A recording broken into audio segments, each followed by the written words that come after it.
اللهم صل على محمد وآل محمد. اليوم عندنا 3 بيوت طاب زراعي سنة 25 قرار المحكمة. هذا مقابلنا شارع الهنيدية، الجدول مال الهنيدية الرئيسي، الشارع مقرنص، مجاري، خدمات كاملة.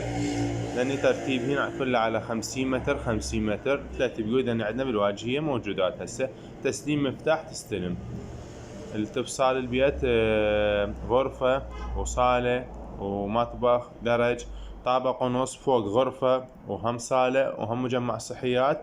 ترتيب كلش درجة أولى، طابوق، كونكريت مسلح، رباطات، كله شغل درجة أولى مثل ما قاعد تشوفون. هسه عندنا هم ذني بعد خمسينات بالداخل بالفرع، فشي مرتبات يعني تنطي هسه مقدمة ونكمل لك البناء. هو البناء مستمر ماكو اي اشكال، تنطي مقدمه ونكمل لك الاقرار ونكمل لك البناء ان شاء الله.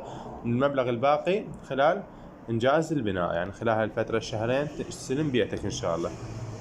خدمات كامله، مجاري، تبليط، المي، كهرباء. هاي ترتيب يمك كلها بناء المنطقه جديده، قريبه على الشارع الرئيسي.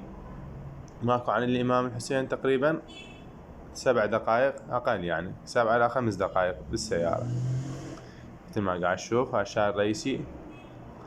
بيوت كلها طابوق، كونكريت مسلح، رباطات، شغل درجة أولى. لأن عندنا 3 بيوت خمسينات بالوجه وعندنا 3 بالفرع.